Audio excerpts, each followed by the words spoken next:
Welcome to Global News on Signature TV. I am Princess Ken Ochama.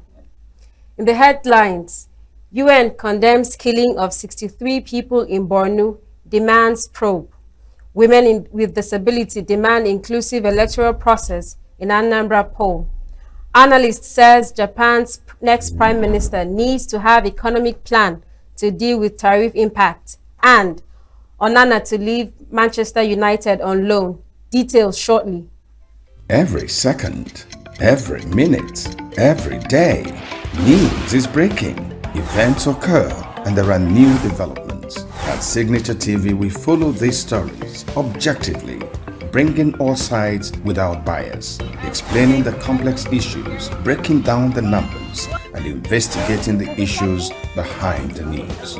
Anywhere and everywhere, near or far, wherever the news is, we will be there. Signature TV.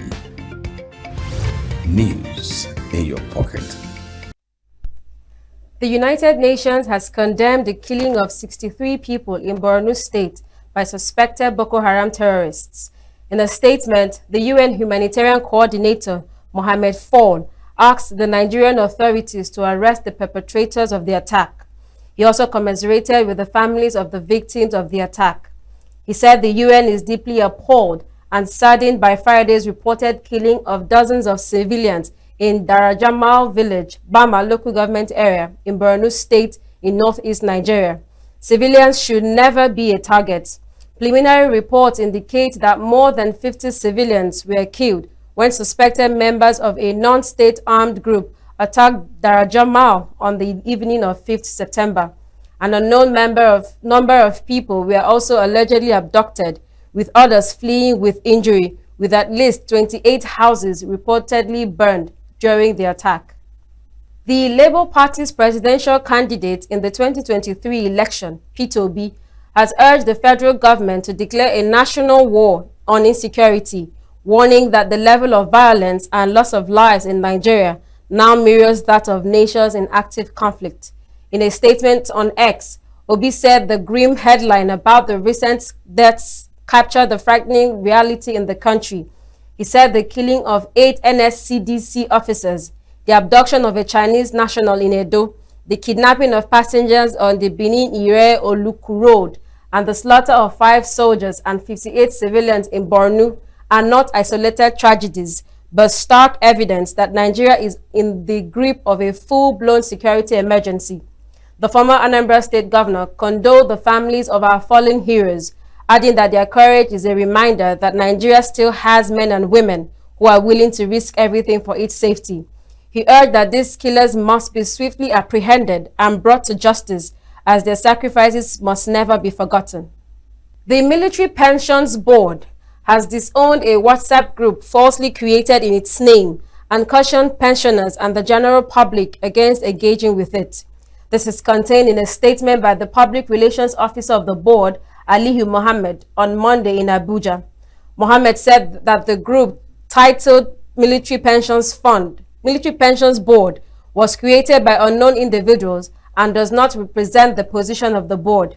He said that Military Pensions Board had not set up any WhatsApp group for pensioners or veterans, warning that those circulating such platforms were fraudulent elements. The board spokesperson assured pensioners that their welfare remained the utmost priority of MPB and urged them to always seek clarification through official contacts whenever in doubt. The Anambra State Police Command says it had busted an illegal factory located in Okpoko, Ogbaru local government area of the state, producing fake soft drinks. This was disclosed in a statement by the spokesperson for the Anambra State Police Command, Ikechukwu Ikenga. Ikechukwu said that the operations conducted by the operatives attached to the Rapid Response Squad, or KUZU. The police uncovered and dismantled several fake drinks branded as Iyobelagu juice and arrested one suspect found at the factory. He said the products were being manufactured without the approval of the National Agency for Drug and Food Administration and Control and are considered highly harmful to the health of both adults and children. Ikenga said the state police commander of police, Ikioye Orotugu, has ordered a thorough investigation to track down other perpetrators and bring them to justice.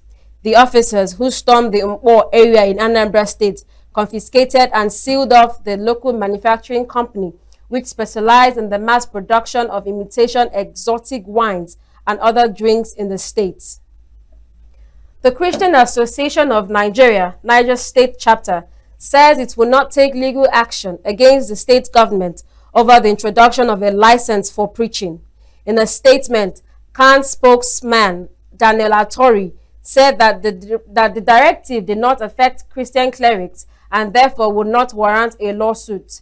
He added that the Bureau had no powers to randomly ban clerics unless there was a clear violation of established guidelines. The State Bureau for Religious Affairs had recently introduced a Dawawa registration form and certification process for preachers, sparking reports that the government had banned religious preaching. Also clarifying the matter, the Bureau's media aide, Haruna Mustafa, dismissed reports of a ban on preaching as misinformation, insisting that the agency only sought to regulate preaching to curb misleading messages and promote religious harmony. Mustafa explained that clerics who wish to preach in the state must obtain the Dawawa registration form, undergo evaluation, and be certified.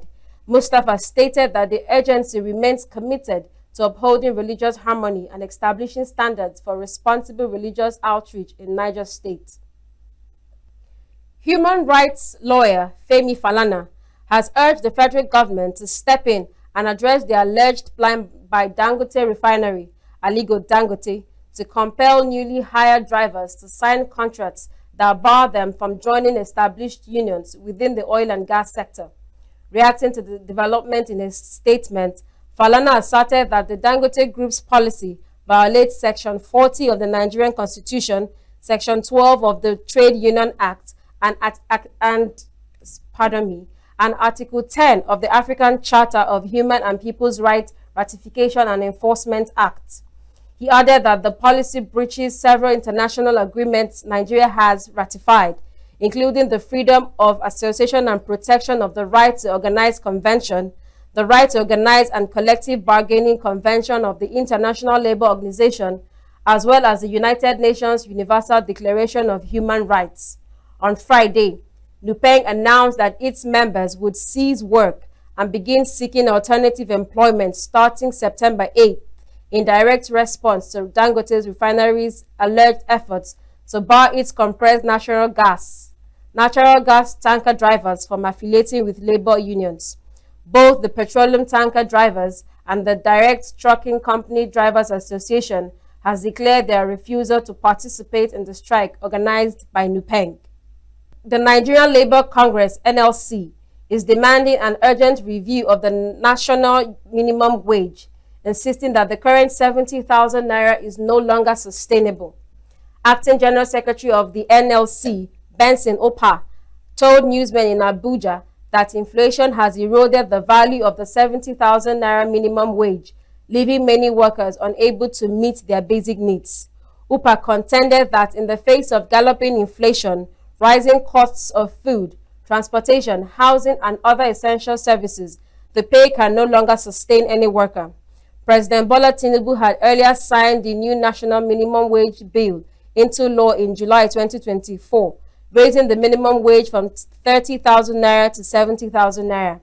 The amended law applies to the entire country, including the federal government, states, local government, and the private sector. Some state governments have, however, gone ahead to increase the minimum wage of their workers above the 70,000 naira benchmark in response to the prevailing economic realities.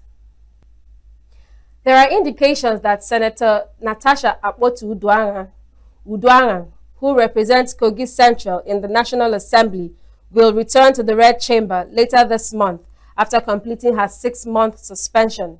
Speaking in Abuja, Victor Giwa disclosed that the senator, who is currently on vacation in London, had already made plans to resume plenary alongside her colleagues when the Senate reconvenes on September 23rd.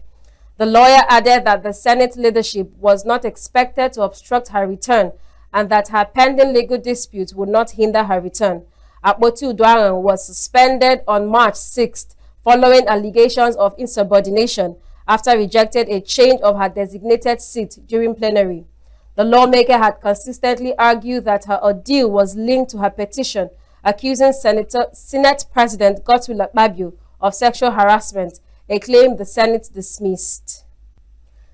Senator Adams Oshomole has unveiled the first batch of constituency projects for execution in Edo North Senatorial District. The projects include the 2.5-kilometer Fuga Uko Road in Isako Central Local Government Area, 6 classroom blocks at Akpana Mixed Secondary School Akpana in Isako West, and 6 classroom blocks at Osime Primary School, Agene Bode in Isako East. Also listed are 250 capacity automated CBT centers at Iyamo Secondary School, Iyamo, and a fully furnished 6-block classroom at Ekpekpe Secondary School, Auchi, and a block of classrooms at Ijeomohun Primary School, Iheve, Ogbe, Awon East Local Government Area. Speaking during the project handover to contractors on Sunday, Oshomole said the 6 projects represent the first batch of his constituency projects for 2025. Oshomole, represented by his Chief of Staff, Victor Osheoke, said the projects were people-oriented initiatives aimed at improving living conditions across Edo North. Physically challenged women in Anambra State are calling for a more inclusive electoral process to ensure their full participation in November 8th governorship election and subsequent polls in the country. The women under the aegis of the Association of Anambra State Women with Disabilities, who gathered at Amobia in Oka South local government area of the state, decried the difficulties women with disabilities face during elections. Chairman of the Anambra State chapter of the Joint National Association of Persons with Disabilities, Ugochukwu Okeke, complained of poor attitude of the public, lack of mobility on election day, and lack of access to polling booths. Okeke, who said INEC promised to develop a card pass to enhance the mobility of the physically challenged on election day, as well as devices that will help them vote easily. Politically and otherwise, they have the power to vote, and they have powers to be voted for. It is their right to be voted for. And I believe that after this program today, a greater number of women with disabilities will know and find reasons for them to participate in politics, not only in a secular politics, but politics even starting from their homes. But politics is everywhere. Politics in their community, joining groups, women groups in their community, joining women groups in the church. Before you know it, they'll begin to participate actively. Before you know it, they'll begin to take some leadership positions. And the reason why we are clamoring for them to join politically is because once they participate politically, they will be able to influence policies. They will be able to air their views. They will be able to make impact. They will be able to talk about their challenges. Because if they are not part of the decision-making bodies, they will not be able to talk about their challenges. So I believe after this program, we were expecting that women with disabilities and but they will no longer hide at the backyard. They will be coming out. Their zeal will be rejuvenated so that they will be able to participate and be able to let people know what their challenges are. They will be able to now use their numbers, because they are in good number in Anambra State. They use their good numbers to influence on policies and decisions in Anambra State. And coming election. The convener of the meeting and state women leader of Joint National Association of Persons with Disabilities, Wanokwara Ncheta, noted that political participation is a fundamental right of all Nigerians. Ncheta, who commended INEC for its efforts to improve the electoral process for persons with disabilities, called for the training of security personnel on proper treatment of voters with disabilities. During election day, there is no movement, there is no vehicular movement to aid the movement, the easy movement of our members from their home to their various polling units. We all know that we register polling units that is more closer to us. But even as that, a person with disability, especially those on wheelchair, needs mobility aid, especially that Okada or motor that will move them to their polling units to enable them cast their vote. Secondly, there are violence, insecurity in the state. And when a person with disability heard that in the previous election that there was a gun shoot in one polling unit or the other, that alone will scare that person. Say when those and quote they called able persons that they can face violence on the polling unit. How much more we persons with disabilities that are using crutches, using wheelchair, using guide care, who can rescue us? That alone hinders them from going out to vote. A representative of INEC, Ukamaka Eya, reassured the physically challenged persons that the Commission had made adequate provisions to facilitate their voting in the elections. It's about you as a person. You don't talk about any other person. You don't talk about what any other person feels. It's you. We are talking about anyone. Being bold to come out and say that this is my vote and I want my vote to count. You'll be able to tell your like this. That's why I say that it's good. Spokesperson of the Nigerian Security and Civil Defense Corps, Anambra State Command, Ebere Chukwunwufo, also assured that her agency is committed to ensuring zero discrimination against persons with disabilities in the elections. So, the veterans will change the one, if we take 4 votes. And we also transfer that each of we change,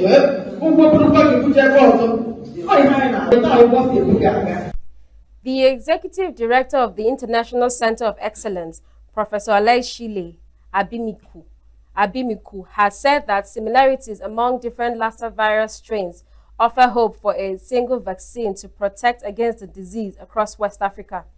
Abimiku, who was speaking on the Institute's focus areas in tackling infectious diseases prevalent in the region, said the center had conducted a study on both the virus and the rodent that transmits Lassa fever to better understand how strains vary across states and countries. She stated that even though the Lassa fever virus exhibits minor mutations, results so far indicate that the strains across Nigeria are very similar. Abimiku said the fact that strains of the virus in Nigeria are largely similar is significant, as it increases the possibility that a single vaccine could provide effective protection across different regions of the country and potentially across West Africa, where the disease is also endemic. The IRCE is a center of excellence established in 2016 by the Institute of Human Virology, Nigeria. Communities across 4 local government areas of Imo State have pledged to end the practice of female genital mutilation by 2030. This follows concerns by various non-governmental organizations over the alarming prevalence of female genital mutilation in the state. This was made known during a series of interactive dialogues jointly organized by the Virgin Heart Foundation in partnership with the United Nations Population Fund and the United Nations Children's Fund. The local government areas are Oru East, Oru West, Wangele, and Nkwere areas of the states. In her remarks, the Executive Director of VHF, Peace Dike, commended the communities for their commitment and urged them to remain steadfast in eliminating harmful traditional practices. Also speaking at the event, the traditional ruler of Ofekata local government community, Eze Stanley, decried the health and social impact of FGM, pledging his support to ensure the harmful practice is rooted out. Still to come, Volkswagen unveils compact electric SUV ahead of Munich Car Show. Alcaraz reclaims world #1 spot with US Open triumph. These and more after the break. We are local. The international community is observing every Why the main market is in chaos. People are... We are national. Those in support of this motion as amended say aye. Aye. We have taken the vote by default. We are international. Israeli airstrikes. Donald Trump left us the worst unemployment.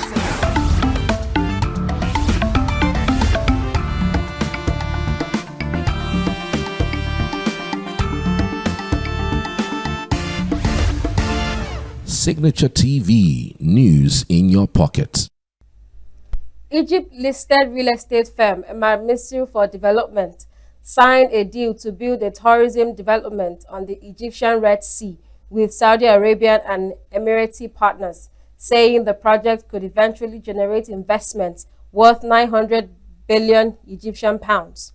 Senior officials from the companies involved in Ministry of Development, Sky Tower for Real Estate Development, and Golden Coast, which is owned by Saudi Arabia's City Stars, made the announcement at a televised event in Cairo, attended by Egyptian Prime Minister Mustafa Maudoli on Sunday.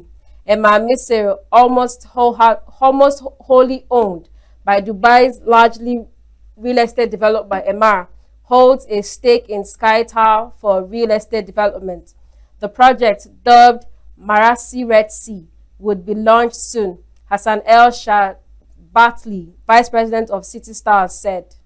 As you can see, it's a project on 10 million square meters, with investments worth more than 900 billion Egyptian pounds, almost £1 trillion Egyptian pounds worth of investments in this project.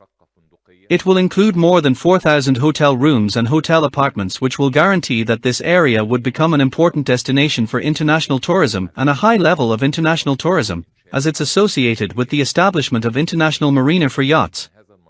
But most importantly, this project will create more than 150,000 job opportunities during its implementation and 25,000 permanent job opportunities after it becomes operational.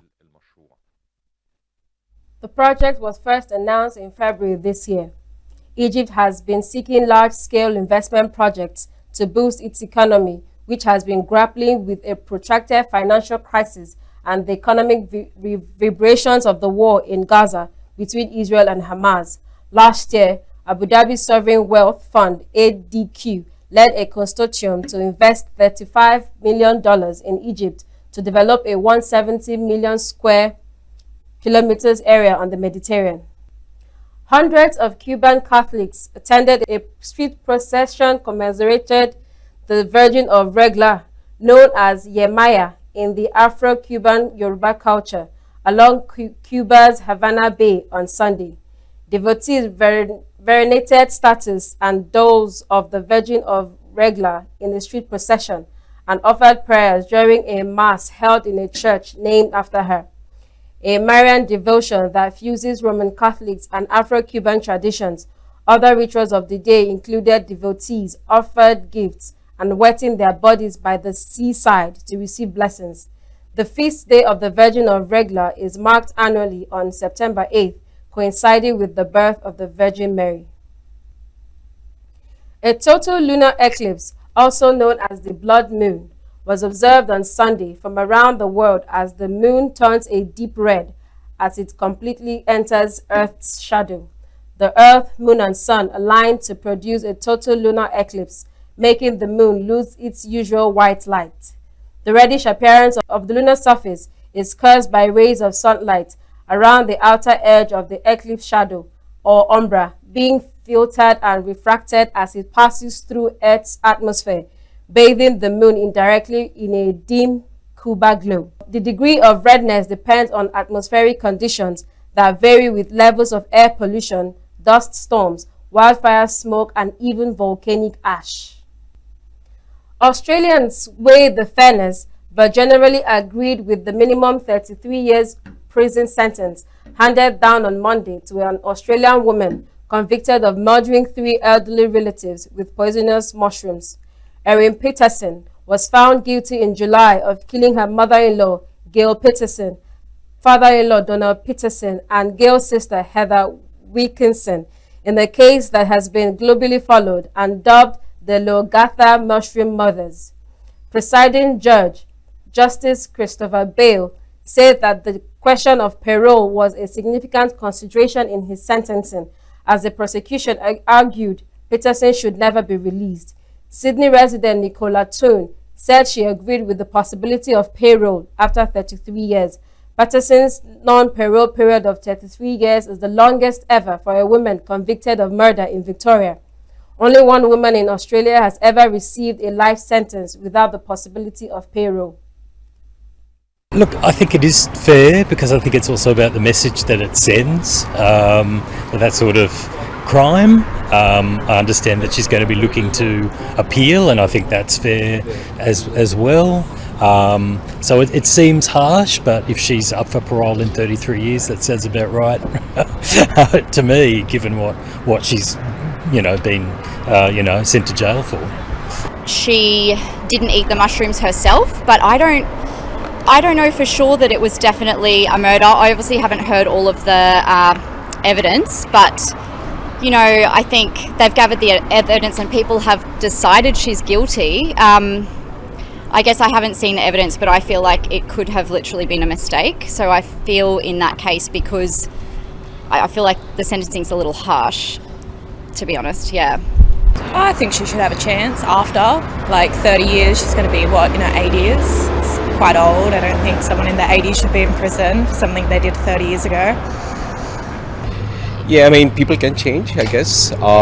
They understand their mistakes when they are in prison, I assume. So I guess she would have an opportunity to realize the mistake that she has done. So yeah, this is sort of a self-reflection for herself, yeah. New Zealand Prime Minister Christopher Luxon said on Monday the country is anxiously waiting as police continue their search for 3 missing children following a shootout earlier in the day that left a fugitive dead and an officer seriously injured. Tom Phillips disappeared with his 3 children, now aged 9, 10 and 12, in late 2023 in a case that has made national headlines over his ability to evade arrest. Phillips was shot dead by police on Monday after robbing a farm supply store.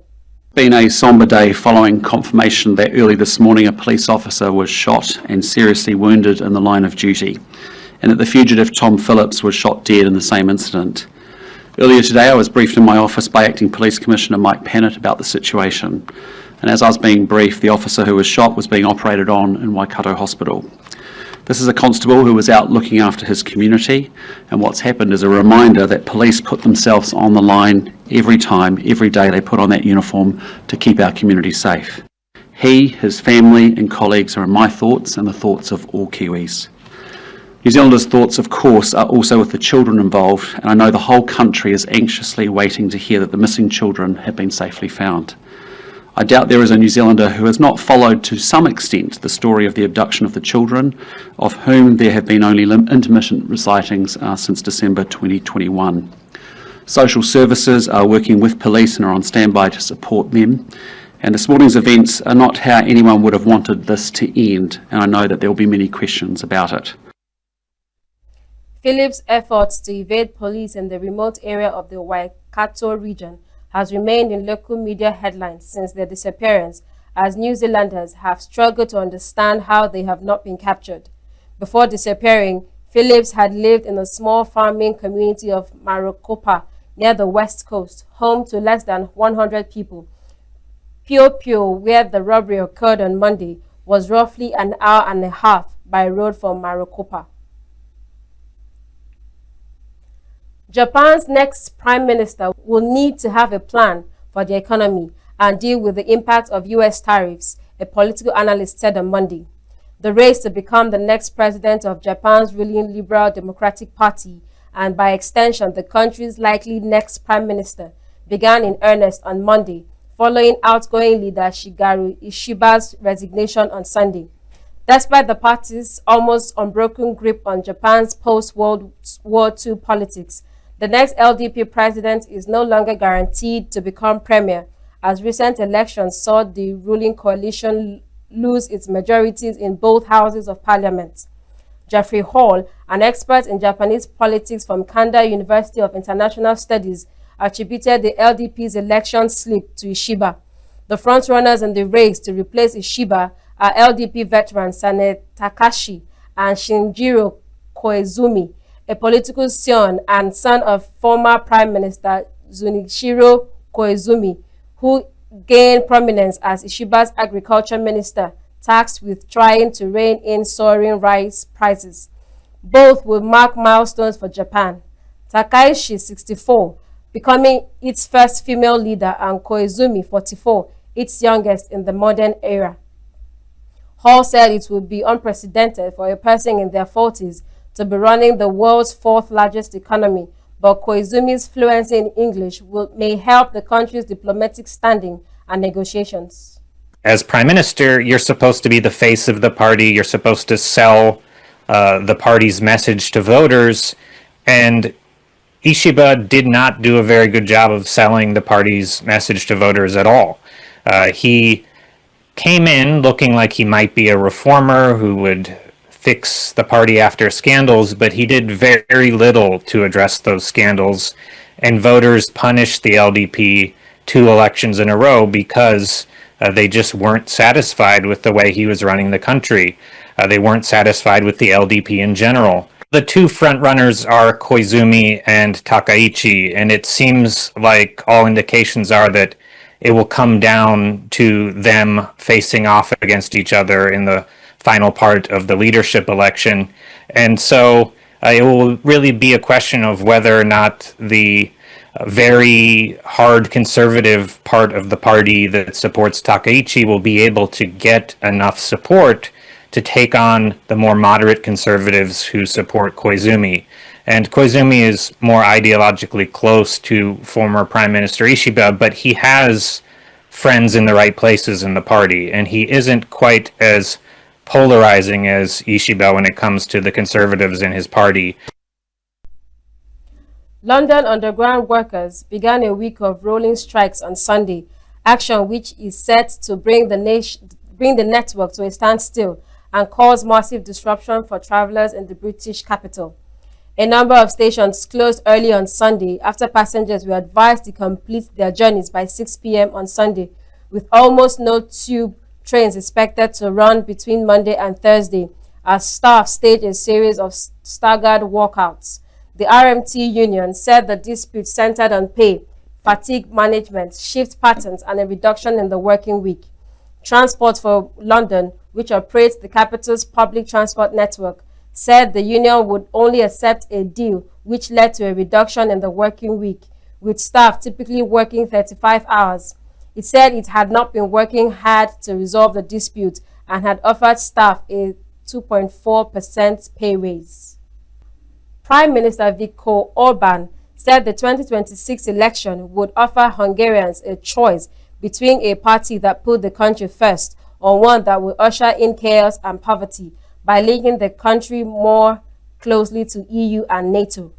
In power since 2010, the Eurosceptic nationalist faces what political analysts say could be his toughest election next year, with the economy stagnating and stubborn inflation preventing rate costs from the EU's joint highest 6.5% level.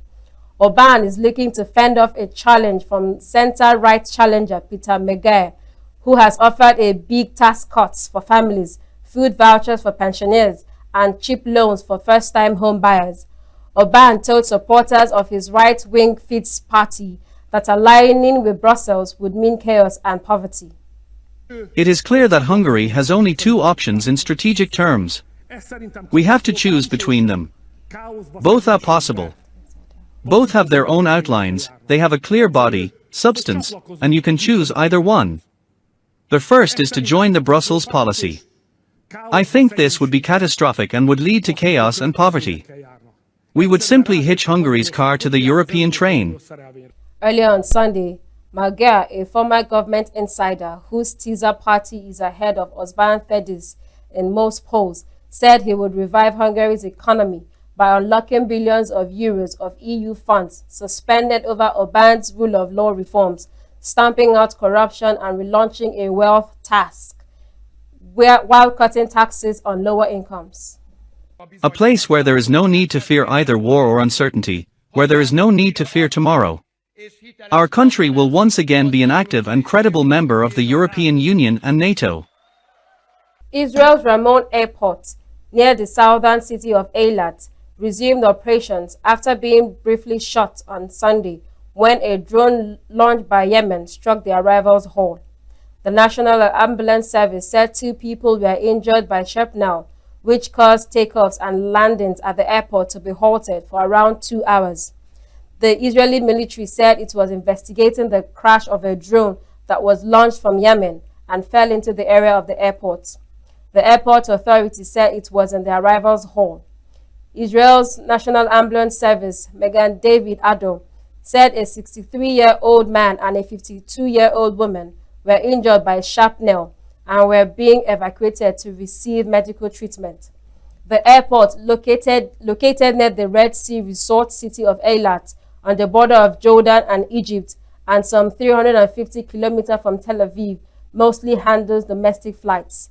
Israeli carriers Israel and Arkia had flights scheduled from the airport on Sunday. Turkey's main opposition, CHP, called on citizens and residents of Istanbul to gather on Sunday after police set up barricades in areas around its Istanbul headquarters in what the party leader called a siege. The Republican People's Party, CHP, has been the target of a months-long legal crackdown, which has swept up hundreds of its members, including Istanbul Mayor Ekrem Imamoglu, President Tayyip Erdogan's main political rival, whose March arrest set off Turkey's largest street protest in a decade. The CHP has denied all accusations against it and said the legal measures are a politicized attempt at eliminating electoral threats against Erdogan and weakening the opposition. The latest moves against the CHP began on Tuesday when a court ordered the removal of the party's Istanbul provincial head over alleged irregularities in the 2023 Congress. Speaking at a CHP event in Istanbul, party chairman Özgür Özel called on Turks to gather and demonstrate against the court's decision and the crackdown against his party, as well as the police measures to set up barricades around the headquarters and restrict public access to it. Volkswagen unveiled a concept for a new small electric SUV on Sunday as part of the automaker's push to offer affordable battery-powered vehicles amid greater competition on cost and innovation, U.S. tariffs, and shifting consumer demand. The ID Cross is part of a product offering that has seen the Volkswagen Group, Europe's largest car maker, introduce around 60 models in 2024 and 2025, Chief Executive Bloom said at a media preview ahead of the Munich car show that begins on Tuesday. There's never been a lineup like this at the IAA. Where does this new power come from? It is the result of our groundbreaking strategic decisions over the past years, all made in the face of major challenges. Strong competitions and declining demand in Europe, fast innovation and price pressure in China, trade tensions, tightening global regulations, and a slower EV ramp-up in Europe and in the US than expected. But we didn't hold back. Quite the opposite. We moved forward, focused and united. That is the Volkswagen spirit. That's our mindset. Around 60 new models in total this and last year alone. Excited customers worldwide, improved quality, 28% market share in BEVs in Europe, we're #1. Strong order book in our home European region, award-winning software solutions, and a few years ago that seemed almost unthinkable. And with the autonomous driving ID. Buzz AD and Moria, we have laid the groundwork to enter a new multi-billion global market. And we keep going. In Salzgitter, our battery cell production factory will start operations soon. In China, we are shifting to delivery mode with tailor-made models for local customers developed in China for China. And in the US, we are pushing forward with our growth strategy.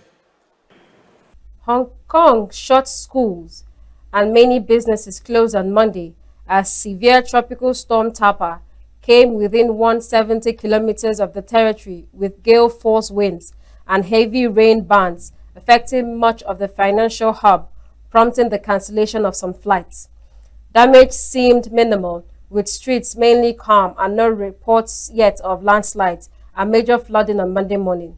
Most transport, including ferries, buses and trams, were suspended, while the city's mass transit railway system was running at longer intervals. Businesses can reopen if the signal is lowered, but schools will be shut for the full day, the city's education bureau said. Sustained winds of 101 kilometers per hour were recorded near the city's international airport at Lantau Island on Monday morning, with maximum gusts of 151 kilometers per hour. Tapa made landfall over Taishan in China's southern Guangdong province at 8:50 a.m. local time and is expected to move away from Hong Kong gradually, the observatory said. I feel like when I take photos with my dad outside, I feel like I'm about to be blown away by the wind. I feel like I'm as light as a piece of paper. And compared to the ones that I went up before, this might be not that strong. Tell me more about it. And the ones before is there's more rain and might be thunder and lightning, but this is just maybe little rain and just some wind, not much. Eyimba Football Club of Aba were on Sunday held to a goalless draw by Nasarawa United Football Club of Lafia in a March Day 3 fixture of the Nigerian Premier Football League play in Aba. Eyimba came into the game on the back of the victory recorded in their last game against Niger Tornadoes and had hoped to consolidate on their previous victory. Eyimba failed to convert the goal-scoring opportunities that came their way early in the game as their players, John Bassi, Quadri Olusokomi, and Edidion Ezekiel, failed to convert their chances.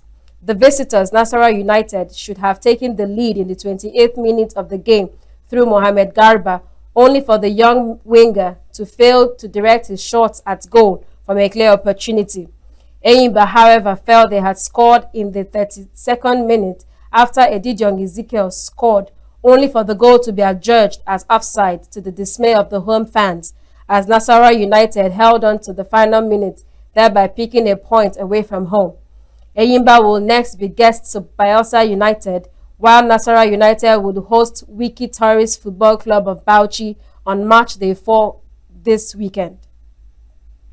Ghana and Mali completed final preparations in Accra on Sunday for their crucial 2026 World Cup qualifier, with both teams eyeing a vital win to boost their tournament hopes. Group 1 leaders Ghana, on 16 points from 7 matches, need 2 wins from their last 3 games to secure qualification. Mali, in 4th place with 12 points, aim to replicate their earlier victory over Ghana, the only team to defeat the Black Stars in this campaign.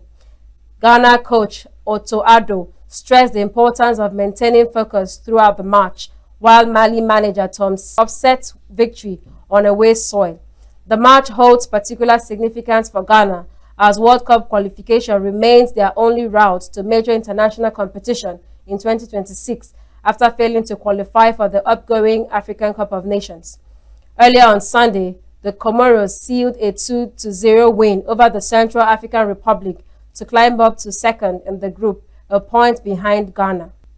The head coach of Israel's national soccer team said he was standing behind his country on Sunday ahead of a key FIFA World Cup qualifier match against Italy, answering a reporter's question on the suggestions Italy should refuse to play Israel over the war in Gaza.